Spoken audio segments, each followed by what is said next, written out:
Les films d'horreur sont entourés d'histoires qui font froid dans le dos. Les blessures du tournage, les réactions pendant les projections, mais aussi le projet Blair Witch ou Paranormal Activity, des stratégies marketing absolument géniales qui brouillent la limite entre fiction et réalité. Et en vrai, l'horreur, c'est l'occasion de créer une ambiance, de montrer des choses parfois violentes jamais vues. Donc forcément, il y a des anecdotes folles sur la production ou la réalisation. Souvent, on s'en sert pour créer une légende autour de certains titres, genre lire inspiré d'une histoire vraie au début, ça nous met direct dans l'ambiance. Des films comme Massacre à la tronçonneuse sont devenus cultes en partie grâce à cette aura. Mais parfois, le plus choquant ne se trouve pas forcément à l'écran. Ah bon, tu veux dire qu'il y a plus flippant qu'un xénomorphe derrière la caméra? Pardon mais le trémide alien, je le mange au petit-déj tous les jours. Tu veux de la vraie peur? Laisse-moi te parler de Poltergeist, le film le plus maudit de l'histoire.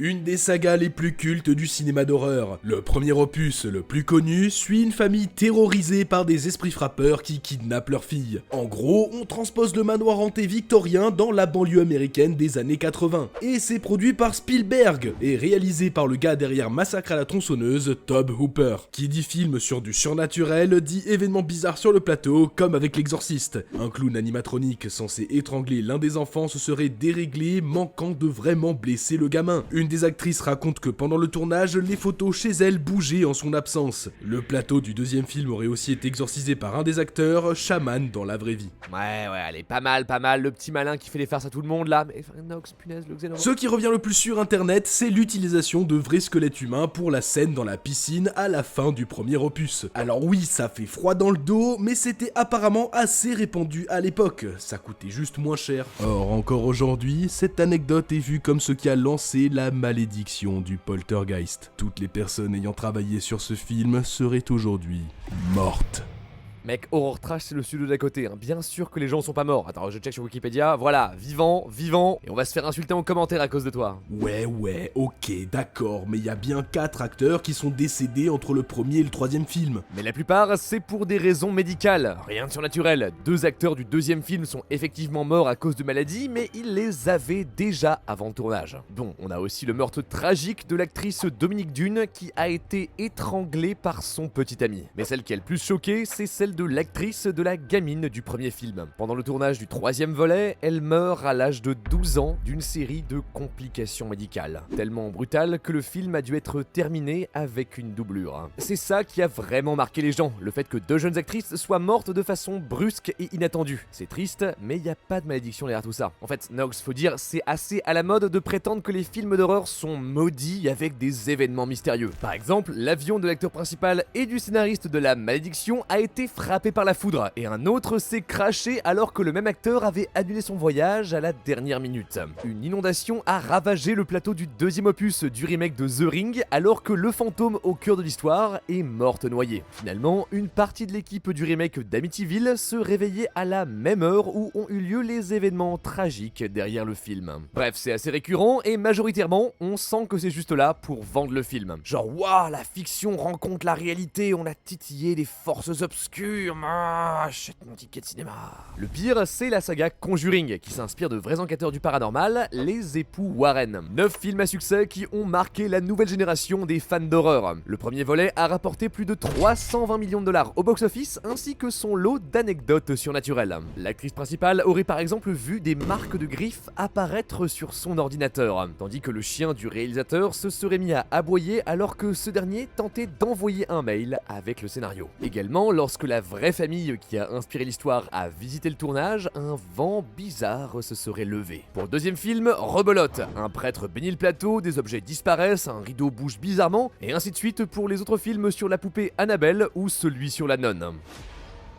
Mais t'es vraiment un gâcheur d'ambiance, c'est pas possible, on essaie de raconter des histoires qui font peur là. Alors tu peux y croire, c'est pas la question, mais la récurrence de ce genre d'anecdotes, ça fait vraiment stratégie commerciale paresseuse pour créer du buzz autour de films qui se vendent inspirés d'une histoire vraie. C'est même pas que dans les films d'horreur, regardez les frères Coen avec Fargo par exemple. Ah, vous voulez de la subtilité? Très bien. Tu vas être contente Mélie, on va parler d'une de tes licences préférées. Psycho, le film d'horreur qui a tout changé. Un des chefs-d'œuvre du maître de l'épouvante, Alfred Hitchcock. Une jeune femme en cavale s'arrête dans un mystérieux hôtel et l'horreur commence. Subversif et choquant, Psycho a marqué son époque et l'histoire du cinéma. C'est le premier film à montrer un plan sur des toilettes. OMG, mais c'est trop des fous à Hollywood.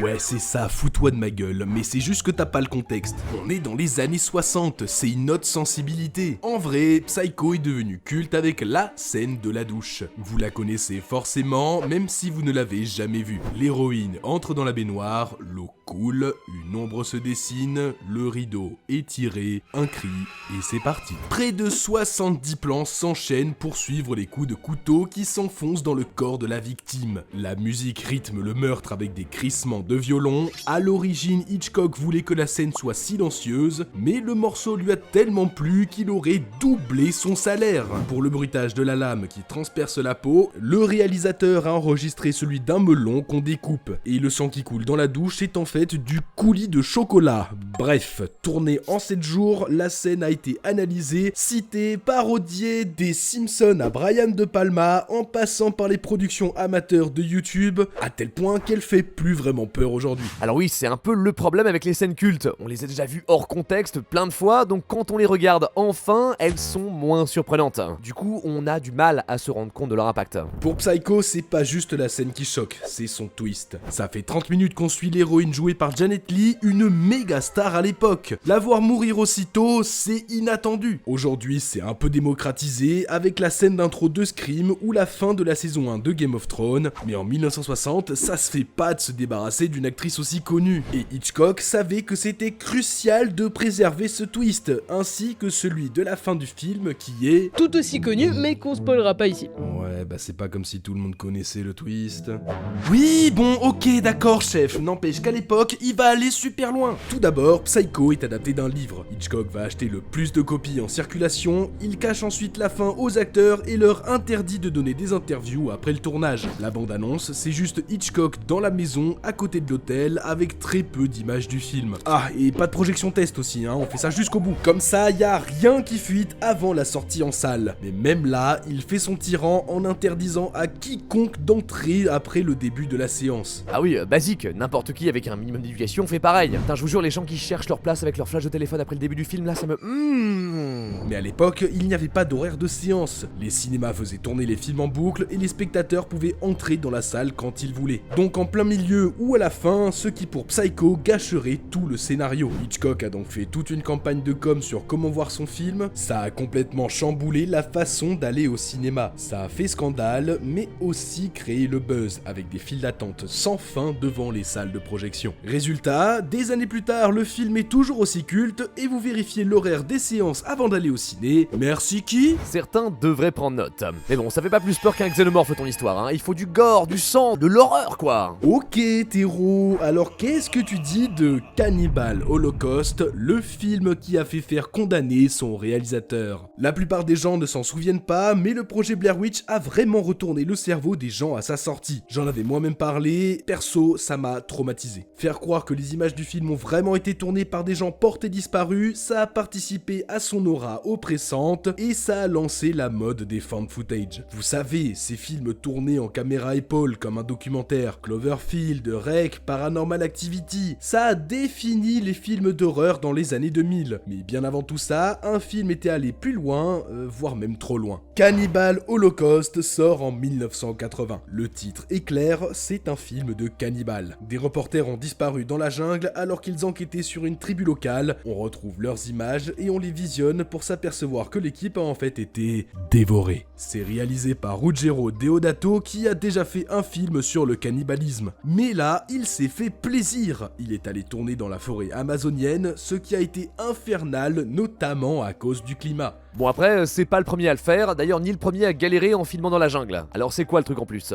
Pour l'instant rien, puis le film sort. Seulement 10 jours plus tard, Deodato est arrêté pour obscénité et soupçon d'homicide. Alors quel est le problème? Eh ben, l'affiche du film affirmait que le caméraman avait été effectivement dévoré pendant le tournage. Et une fois dans la salle, les gens y ont cru. En plus, les acteurs crédités au générique sont introuvables. Est-ce que le réalisateur a vraiment filmé leur mort et l'a gardé au montage? Oh bah tu sais, moi on m'a demandé de pas spoiler, donc Ajoute à ça les autres scènes violentes et graphiques, viol, amputation, meurtre d'animaux et la fameuse scène de l'empalement, le plan le plus iconique. On comprend que les spectateurs aient été un peu stressés, le réalisateur aussi d'ailleurs. Oui parce que tout est faux, hein, c'est du cinéma. Pour prouver son innocence, Deodato a dû recréer ses trucages devant un tribunal. Pour la scène de l'empalement, l'actrice était juste assise sur une selle de vélo maquillée, elle a ensuite mis un bout de bois dans sa bouche et en relevant la tête, l'effet est parfait. Bon ok, c'est juste bien foutu, mais les acteurs, ils sont où? Ils vont bien. Deodato leur a juste fait signer une clause dans leur contrat leur interdisant d'apparaître dans les médias pendant 1 an. Mais quand ça a commencé à chauffer, il les a autorisés à donner des interviews. Mais il y a bien des vraies morts dans le film, celles des animaux. Et oui, pendant le tournage, on a vraiment tiré sur un porc avec un fusil. On a vraiment découpé une tortue, etc.,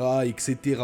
Deodato s'est défendu en prétendant que c'était surtout pour se nourrir et que quitte à faire ça, autant le tourner pour renforcer le réalisme. Bon, il sera quand même condamné. Et Cannibal Holocaust, il restera à l'affiche, mais ce sera lourdement censuré, voire interdit dans beaucoup de pays. Avec les rumeurs et le procès, il obtient le statut de film le plus controversé et choquant du cinéma. Il a fallu attendre 20 ans avant qu'il soit disponible en DVD. Alors si vous voulez voir Cannibal Holocaust, c'est possible. Et si vous le sentez, faites-le. C'est pas du tout un film décérébré, c'est aussi une critique de la violence des médias et des sociétés occidentales. Si c'est la mort des animaux qui vous rebute, Deodato a lui-même supervisé une version censurée sans les scènes en question. Au fil des années, il reconnaîtra que cet aspect est celui qui est regretté le plus dans toute cette histoire. Oui ok, bon ça fait un peu peur, mais un xénomorphe quand même, non? Oh le forceur! Je vais donc devoir utiliser ma dernière carte.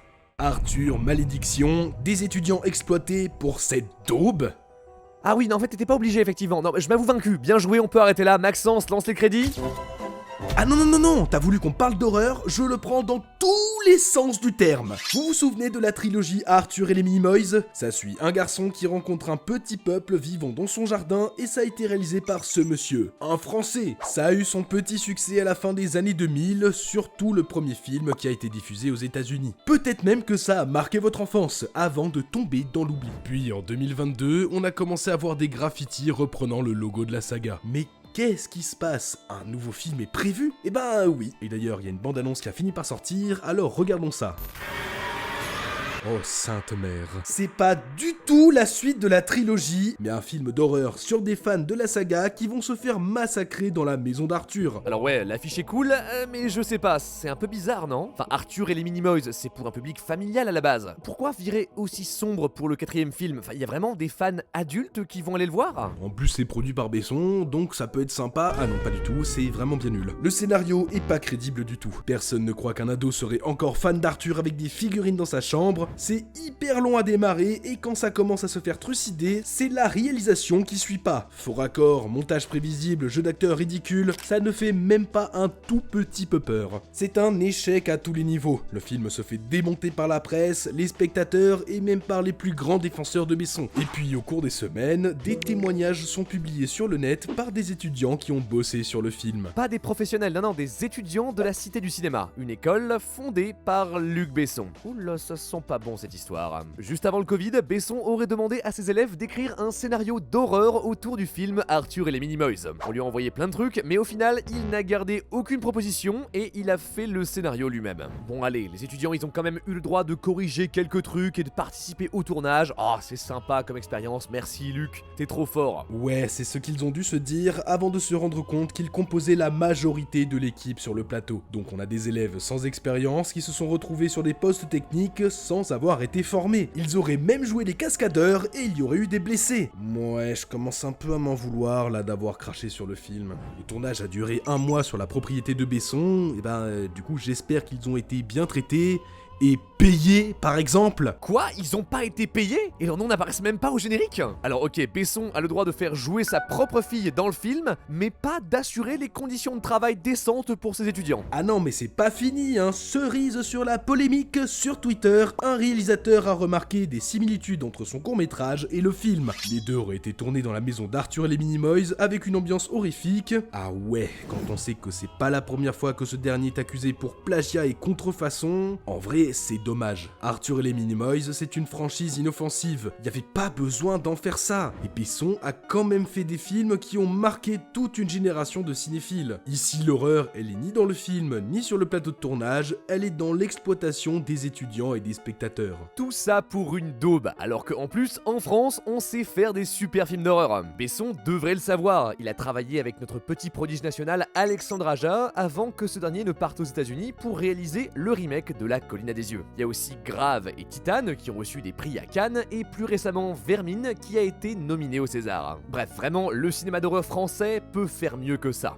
Aujourd'hui, on a souvent tendance à se focaliser sur les rumeurs paranormales autour des tournages de films d'horreur. Mais le truc, c'est que ça occulte des vraies anecdotes beaucoup plus réalistes, genre les trucages comme la pyramide de chaises ou le plan de putréfaction du steak dans Poltergeist. Des fois, ça invisibilise même complètement des comportements de réalisateurs assez extrêmes. Sur le tournage de Cannibal Holocaust, Deodato était par exemple infernal. Ces acteurs étaient du coup assez tendus, ils craignaient que ça dégénère alors que ils étaient bloqués en pleine Amazonie. Autre exemple, pour s'assurer qu'un de ces accessoires faisait vraiment peur, Hitchcock l'a caché dans le placard d'une de ses actrices pour voir si elle hurlait terreur en le découvrant. Et bien sûr, on va pas revenir sur Besson.